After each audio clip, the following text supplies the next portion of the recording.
All right.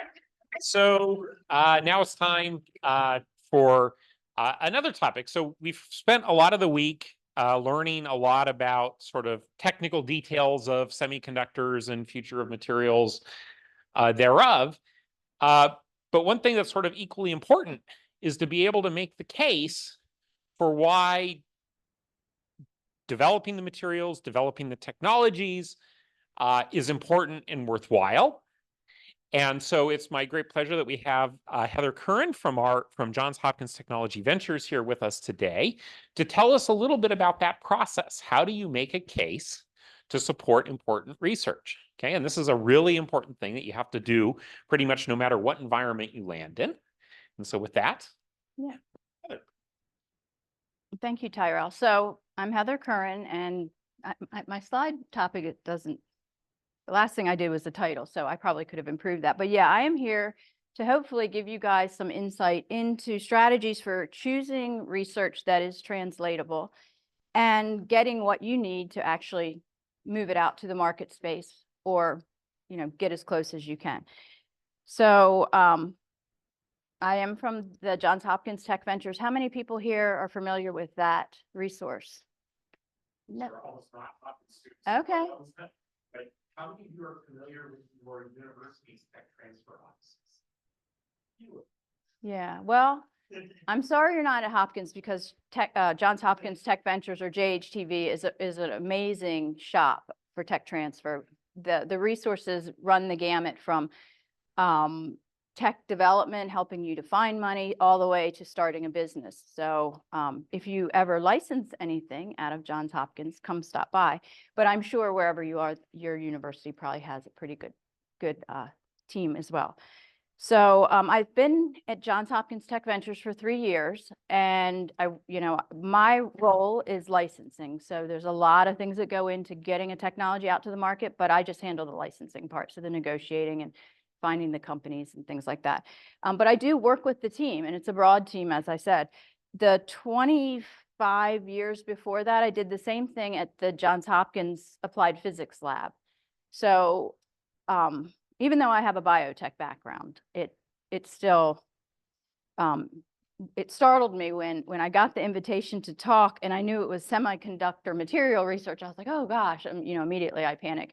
I'm like, well, wait a minute, nothing I touch actually really falls in my space, and that's okay. That it works. And actually, the skills and the strategies that I want to talk about today also are agnostic to high tech or anything. You could use this strategy with your kids, how to negotiate. It's not really negotiating, but how to, navigate with your kids. So, and I suspect most of you will realize that some of these strategies you already practice just inherently.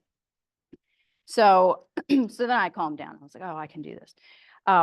So I'll start by assuming that everybody here has a research area. You're not looking to discover where you want to do your research, right?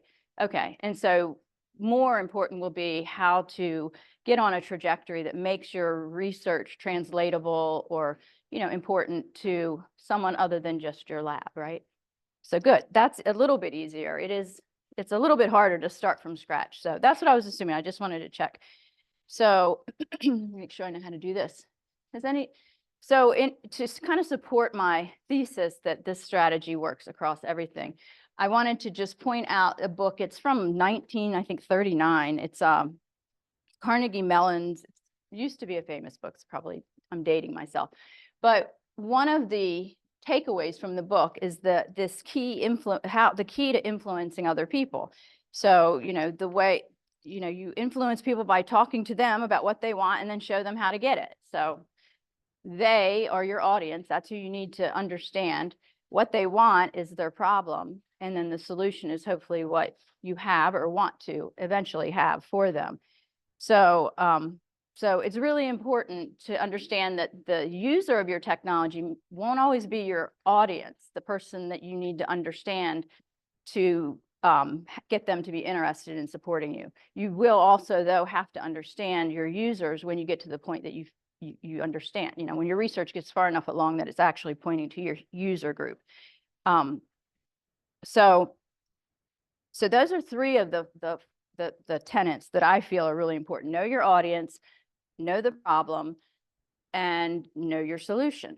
And then soon we'll talk about know how to communicate your solution, because everybody loves the science, but not a lot of people actually really want to hear it. In this world, in your world, they definitely do.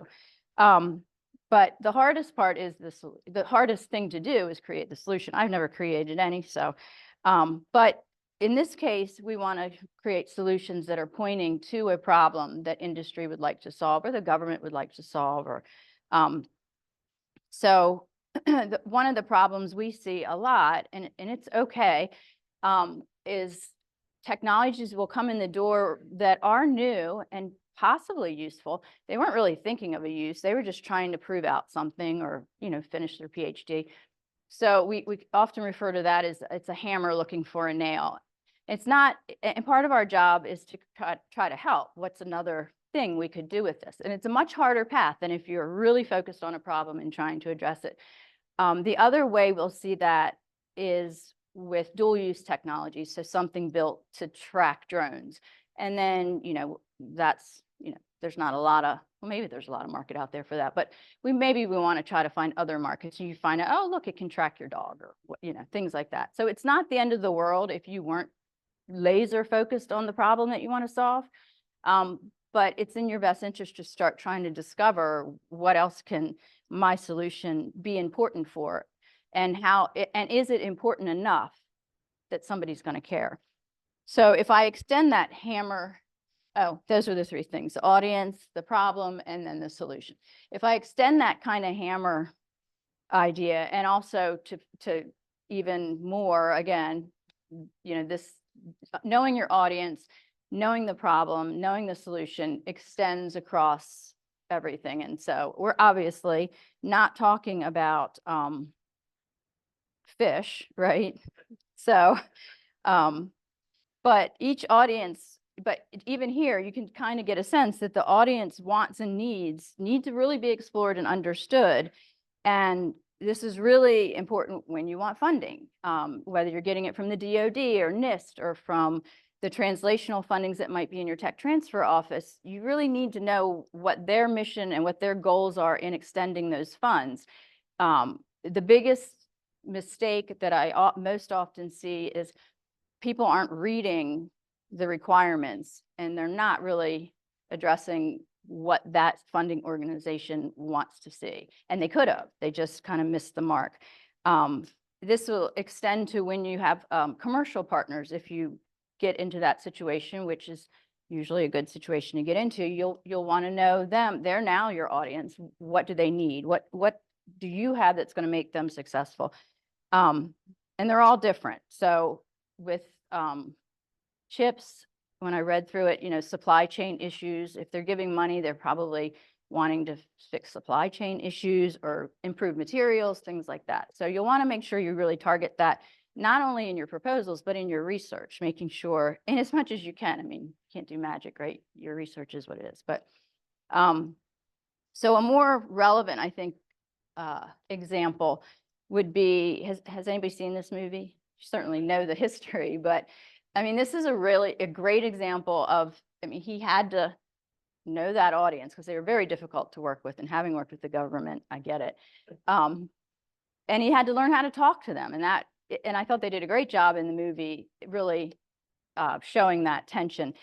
He had to understand the problem, and even that wasn't as straightforward. And then he had to understand how to get a solution, which, because of the two other factors that go into what I consider the strategy for making sure your research is pointing in the right direction, he needed to understand who cares, not just the military asking him to do it, but what's the impact of this. And in this case, everybody cared, and so the impact was huge. And for that reason, there was a huge ROI. They were willing to put in a huge amount of money, which but it had a big bang, right?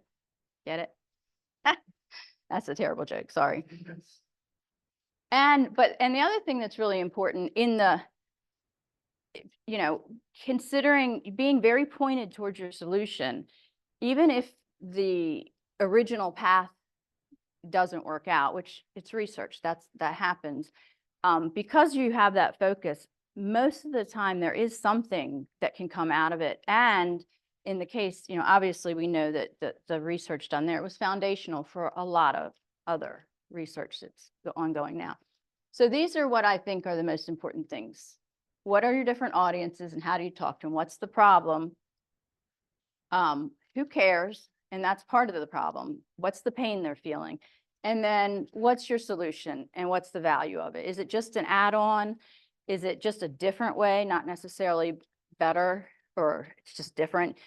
Yeah, usually I classify it as better, faster, cheaper, but that's what you really want to be able to communicate to whomever you're either, trying to get funding from or trying to partner with, or eventually maybe even trying to do sales to. You want to be able to communicate. You want to be able to communicate so they understand. So you need to know what it is they care about.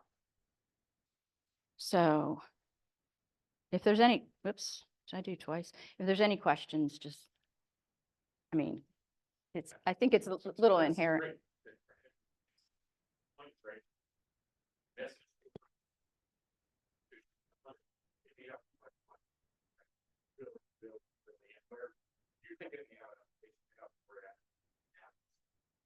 Right, and your tech transfer office can help with that and can also help identify funding opportunities, but hopefully they align with what you want to do. That is really important. You are also an audience. When you're picking who your advisor is, that's you answering, what's your mission, what's your goals. So anyway, we'll kind of walk through each of those aspects. So, and this was also, I wasn't sure if anybody was trying to choose a research project. It's always a lot tidier, faster, more translatable when somebody comes in who either had an advisor who kind of thinks along the lines like, let's not just do research to fill in a gap. Let's look at problems and see how we think we have a skill set to solve those. So those come in and they tend to be more successful. So, you want to figure out which path you want to travel down, right? What's your research going to support? And then,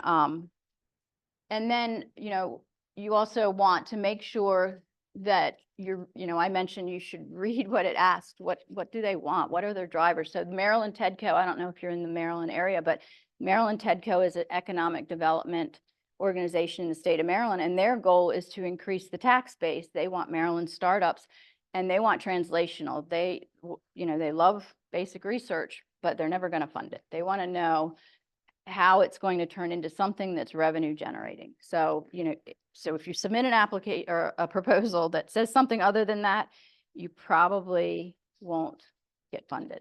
The other thing that's really important is the stage of development. You want to be able to communicate that. And, not everybody can start with the finished product. So you need to really be able to communicate how you think it's going to get to the finish line.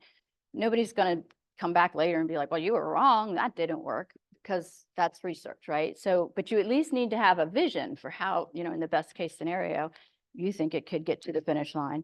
You want to know what the competitive landscape looks like. As best as you can, you probably don't want to be creating something somebody's already done. Certainly most innovation is incremental, so advancing on things is certainly fine. But if you can, understand what else is out there, and you probably do because you're experts in the areas that you're researching. So, so when you figure out where your solution is unique, then you definitely want to get with your tech transfer people, because in my opinion and in my recommendation, you never want to do research to try to get a patent and try to create things just so you can get a patent. But you definitely want to patent solutions that have the properties for a patent, because that is vital in getting partnerships. Even it's obviously a lot harder with software and methods are actually easy, but my recommendation is don't worry about that. But as soon as you think you've got something that's new and useful, you should go to your tech transfer people and let them worry about it, because you guys are doing smart things. We just sit back and think about patents. So, and then, is the solution marginal or groundbreaking, or will it be marginal or groundbreaking? That's really important too. Marginal sounds kind of boring. It's actually a little bit easier because it doesn't scare people. Groundbreaking solutions are tough for industry. If you set up $1 billion, manufacturing plant and somebody comes in with a way that none of that, all of that becomes obsolete, that's a bitter pill to swallow. And a lot of companies will do everything they can to shut down those groundbreaking advances that could threaten them. All you have to do is look at the electric car, how many years back, and you can see a perfect example of that. So those are the things you want to consider, when you're looking at what you want to do and how you want the trajectory to go. I think we talked about that, whether it's a new device or a material, or is it just a research gap? And it's okay if it's a research gap, but it's just going to be a little bit harder to translate. So as far as like the scope of the problem, a good example of a description of the scope, because it doesn't have to be, they're pretty simple. You have to be able to, they'll say elevator pitch. You should be able to very quickly tell people who has the problem and why it's a big problem. So if you say 325,000 people in the United States and 7 million worldwide die from sudden cardiac death each year, that's a big problem. The condition usually is a result of undiagnosed, cardiac electrical disturbances. So if they're still dying, that's still a problem. Nobody solved it. So that's a good focus. If you were interested in that area, that's something where you could say, well, I want to figure out why they can't diagnose that. We could save lots of people. So it doesn't have to be super complex, but and I was actually looking at stuff I have, and somebody actually come in. The global semiconductor supply chain has all these disruptions, because we're disparate. It's all over the place, usually in places nobody wants to be. And this has all kinds of impacts, right? It not only makes it difficult for us as a country to be competitive, but it makes it expensive as a consumer to have these things. So, fixing supply chain, coming up with better materials, those are all, great solutions. I'm not talented enough to come up with any, but those are good places to think about focusing, just as two little examples. Oops, it didn't go. So the who cares is interesting. That's what typically what you would call the customer. When you start off, when you start off, you may not have any idea who the customer is, but as you start to consider who customers could be, you definitely want to explore that. If there's, and I see this a lot with orphan drugs and, solutions to a problem where one person in 10 years has the disorder. It's noble and it's great, but there's not going to be a whole lot of folks that are going to invest millions to build that out when there's not a big end user. So understanding that as soon as possible, and also understanding it as a way to maybe guide where you want to do your research can be helpful. And then it's kind of common sense, but where there is the biggest need and the biggest customer base is where you will generally find the most money. So if you're looking for the funding, cancer research is huge. NIH hands out grants for cancer research. And so that's a way to, if you're trying to fund your research, even if you have another goal for your research, you could consider tackling those problems as a way to bridge that gap till you can get to maybe the thing that you're passionate about. So it's the return on investment for you too. So as a researcher, unless you go to industry, you're likely to gain from your advancements. So, and so are all ways. So that's a good thing for everybody. So the solution is an interesting thing. Once you get to the point you think you have a solution, being able to communicate that effectively is, again, important. Are you sure you have a solution? So the way, kind of the things I'm talking about, you want to look at this. The market, what does it say? Is there a big problem? Who would use this? And then you need to actually talk to them and find out, would you really actually use this? There's oh gosh, who is it? NIST? So there's a program called I-Corps. I don't know. Has anybody heard of I-Corps?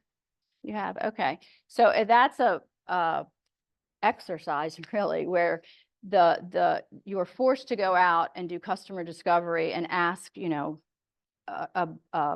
whatever the questions that you've come up with that would describe your product and get feedback, find out would they use it. This is super important when you're coming up with advances for the medical community and mostly dentists. Some of the fields, they're just not willing to change. This is the way they've done it. They're not going to do it different. And it's important. You can find the best solution and nobody's going to use it because they were never going to use something other than a drill to get your cavity out, even though they should have years ago. But that's really super important. And so that's why that I-Corps program was set up and I think it's a lot. It's hundreds of people that you need to call and talk to and find out what they say. And it's, the results have shown that helps you from going down the wrong path and making something that nobody really wants. And I said this earlier, you really, when you are talking at this level, you really want to describe what you can do, not how you do it. At that point, a CEO or even the funding teams, they're just going to glaze over. They're just going to trust that you can do it. But so you really want to avoid in getting into those details and really talk about at a high level, what is it you can do and how is it going to make a difference? This will also preserve any patent rights that you are wanting because you didn't tell anybody how to do it. So it's a good thing to practice. And there are lots of places where they're called pitch camps, where you can learn how to kind of get it out there. What is it that's going to be compelling? How can you get it out there before they walk away or the elevator door closes? So, and these are just some of the things, that you're going to look for. And none of these should be surprising, right? Now, at JHTV, we actually will do these things for the researchers, and we have to do them actually just in our job so we can prioritize what are the things that can get licensed the soonest and start generating revenue to fund the program. But the earlier you think about it, the better you're going to be. Same thing, the use cases and also finding other use cases. If you can kind of build a pipeline, you certainly don't want to get into the pipeline when you're trying to get funding because that usually scares folks off if they don't think you're focused. But you want to know in the back of your mind what else can happen with the technology you have. And then the customer validation. So does anybody know what this is? I have really dated myself. So, I've said a few times now, you can fail, but if you are really creating towards a problem, most of the time something else useful can happen. So silly putty was actually in the 1940s, or no, it wasn't it was in the 1950s. The researcher's name was James Wright. He was at, where was he? At General Electric Lab in Connecticut. And he was trying to find cheaper tires, rubber tires, synthetic rubber tires. And he mixed together some stuff and it was really cool and it was fun, but it did not work for tires. So I don't even, he also wanted it to be inexpensive, and it is. I don't know that he ever got any of the glory for it. And it does have some glory. It actually got into the Toy Hall of Fame in 2001, and more than 300 million units, half an ounce at a time have been sold for this basically terrible tires. So there can be other things that can be done. So there's no despair. I mean, the fact that you're creating something new and useful is great. So I think also the X-ray, the conception of the X-ray was also kind of a mistake. That's not what they were going for, but it was a fortuitous one.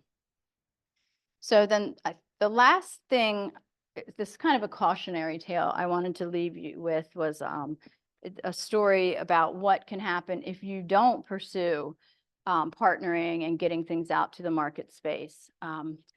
Does anybody know what that is? I didn't know it. Do you know what it is? So that's a dialysis machine, the normal ones for today. So in 1913, two doctors at Hopkins actually created a dialysis machine and used it on animals, proved it worked, and I guess just lost interest. And the next year they stopped doing it. And it wasn't then until 1945 that somebody got the idea again and then moved it forward. And if you kind of conservatively figure 1 million people die each year from kidney disease, the 32 years that pass, that's 32 million people that, and actually that's a little bit generous because they wouldn't have made the device in 1 year. It would have taken some time. So somewhere, many millions of people could have had, could have had their lives saved if they had moved it forward, and they just didn't. And there is a reason why. So, and Hopkins is really sad about this, by the way, because that's a, that's a miss you don't want to have. But one of the reasons possibly that this could have happened was that it wasn't until 1980 that the federal government realized that they're terrible at commercializing things. And but the students in the universities and the research labs, if they own the technology, could probably be pretty good at it. So in 1980, they said, look, if you use federal funding to develop stuff, we'll give you the rights to it in exchange for you making efforts to commercialize it.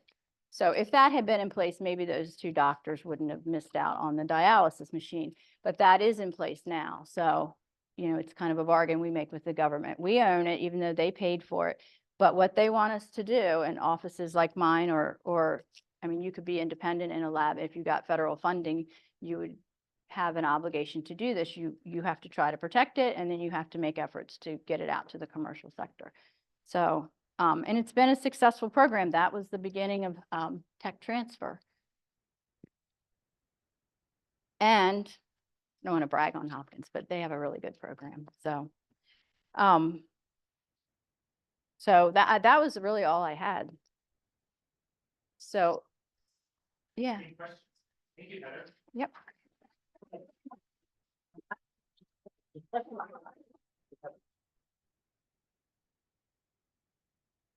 I don't have any questions.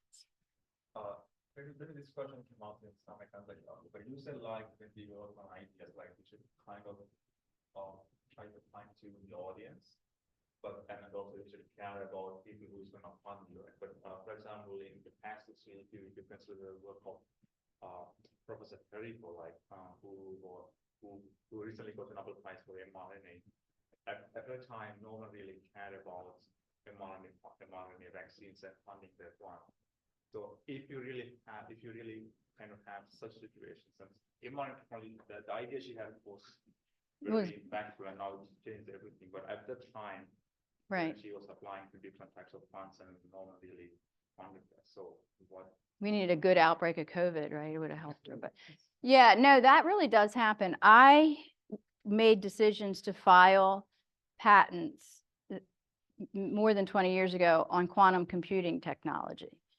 And they've expired, and where is quantum computing? So it does happen. And that was kind of my point about basic research. I would never say don't do it. Somebody has to do it, because that is the foundation, right? So it was, thank God she came up with it whenever that was, because it was there when we actually needed it. It does happen. Sometimes it happens because they just don't have the pitch. They just can't, they're just not compelling enough. And then other times it's just not the time, or sometimes it's too late. And you do see that with, like Elon Musk, whether you like him or hate him. I mean, he can convince people for whatever reason, right? So sometimes it can be that. So it's always good to just get yourself as educated as possible so that you can take that out of the equation. That's a good question. We need a time machine. We could have fixed that. Yeah, like the quantum computing. That's my biggest regret. And the time machine. So I guess I was kind of wondering on making patents and IP in general, what in working with like a tech transfer office, what is like, how can a researcher be effective in giving the tech transfer office like the right, like to what extent should the researcher be identifying the things that are patentable, or like the structure in which to make the patent strong? And at what point is that more of a, we know patent law, we're done it, we've made patents kind of thing? Yeah, so my advice is always, unless you have an interest in patent law, and it's a snoozer, is just to disclose as soon as you come up with something new and useful. And then with the understanding, they're probably not going to do anything, but they're going to have it on their radar. And then when you report in the advances, or you say, oh, I have to have publication or whatever, they're going to be there, hopefully, I would imagine, because I mean, I have never seen a bad office. And, you know, so it's a resource for you. So the sooner you get in there, the better you are. But I would caution against trying to figure out, I mean, unless you love it, figure out like, what do I need to do to make it patentable, and really just focus on the solution. I mean, a lot of really great solutions haven't been patented, but they're really great solutions, especially if you look at the AI stuff. And now it's going to get even harder as AI starts inventing. We don't even know how, our heads are going to explode trying to figure out how to handle that. But yeah, that would be my advice, is just to keep doing your work focused on this, you know, real solutions that have real needs, and just stay in contact with them and make them work for you. They've got all kinds of insight, you know, in pitching and writing proposals, and then eventually patenting and partnering, or startups. So we have a question online, just sort of related to what was just asked, but goes a little further. So of course, you mentioned tech transfer, protection, patents for commercialization is of course used, but sometimes there are secrecy strategies. It comes up particularly in examples of things where you have global competition that's being used in a particular way, and for CHIPS Act specifically, this is of relevance. You know, where that global competition with Taiwan and China, Right. Yeah. You know, how does a tech transfer office handle technologies developed in an institution that, you know, in quieter times would be patented and commercialized in the usual way? Right. You know, but in today's time, you know, they're, you know, end up patenting that it may be sucked away, so to speak. Right. Yeah, and that's a great question. And it also brings up the other aspect that patenting is not the only way to protect. There's copyright if you have software, or, you know, photographs, CAD drawings, things like that. And they're all good ways. The best way in that case, it's not the easiest, but one of the best ways is to partner with a company, because they are very good. There's certain things that you must do to keep something protected. I mean, if someone wants to steal it, like a country or whatever, that they're going to. But as far as like companies that play, or countries that play by the rules, there's certain things you have to do to be able to enforce with your trade secret rights. One of them is to make every attempt to keep it secret. That becomes really difficult in a university setting because you need to publish. So if you can get it over to either get into a situation like Lincoln Labs or APL, where they're good at keeping things secret, or partner with a company, and because it is in their, you know, it's protecting their money, they're very good at keeping the trade secrets. But you can try to do that within a university setting. If there's something, if you don't need to share the secret sauce in your publications, you could still publish, but keep that secret. But you have to make sure everybody's on board. And so you always need to use NDAs when you talk to anybody else. That's one of the requirements of making every attempt to keep it secret, and not just sharing, you know, willy-nilly. Most people can figure stuff out. Coke still has trade secret on their formula, but I mean, if you had a machine, you could figure it out, right? Just look at those peaks and that's what's in there. I know what that is. But they've made every attempt to keep it secret. So if you were to then use what you found out and make the exact same thing, you'd be in a lot of trouble. So that there are, I think, we're going to start to see maybe different approaches. I don't know if it'll take different laws to protect the new kinds of intellectual property that are coming out because of the influence of AI. If you train up the AI and then it does a whole bunch of things, who invented it? Especially, well, copyright is a huge issue because they, you know, they can make all kinds of pictures and things. But what happens when they start coming up with new formulations for materials, and we're still trying to figure that out. And there's going to have to be some smarter people than me to figure out how to handle that. You're using AI, Yeah, right? So any other questions for Heather? Maybe I will ask another one. Which is, Test. this is great. No, so you actually just mentioned very briefly, I don't know if the audience here is fully, you mentioned very again, that federal law sort of requires institutions to try to get this to. Right. I'm just curious if, from your observations in tech transfer office, did that result in a market increase in things crossing the desk? And that's the first part. And then the second part is, did it then result in, from your observations, in an increase in actual commercialized? Yeah. So there have been a lot of studies done on that, and it's a remarkable increase. If you look at the curves, they're, flat and then very, very steep once the tech transfer offices were stood up, once everybody understood what the legislation meant. And so I think Hopkins probably had a tech transfer office in the 80s right after that. It took the applied physics lab until almost 2000 to get their office, but it has had a huge impact. Interestingly, the government, but not surprisingly, is a little bit also behind on understanding intellectual property and how to protect it. So that legislation that I was talking about only deals with patentable material, so what they call inventions.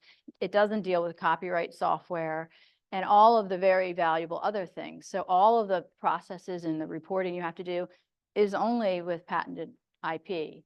So, and there's been legislation that's made it harder and harder to patent software because, in order to make it clear and have the rights, we would try to, for a while until that legislation passed, to patent software. And now that's really hard. So now the government sort of, they need to change some of their views as well and really figure out how to handle those other things with a different kind of, it's still, the protection still comes from the government. So how many years has it been? 80 to now? I mean, give them a few more years, they'll figure it out. But that's, I can send you some of the papers. They're pretty interesting. Yeah. My impression was Yeah, I think, I don't know the order of magnitude, but it's, the other thing that it's done is I wouldn't have had a career if they hadn't have done it. I mean, I've spent my whole life just doing tech transfer after one little startup, and then, so, and there's a lot of people, employed. And also, so they not only measure how many actual inventions get out there, but how many jobs are formed through these startups. And it's a pretty big impact. I mean, startups are pretty much the engine of, part of the economy.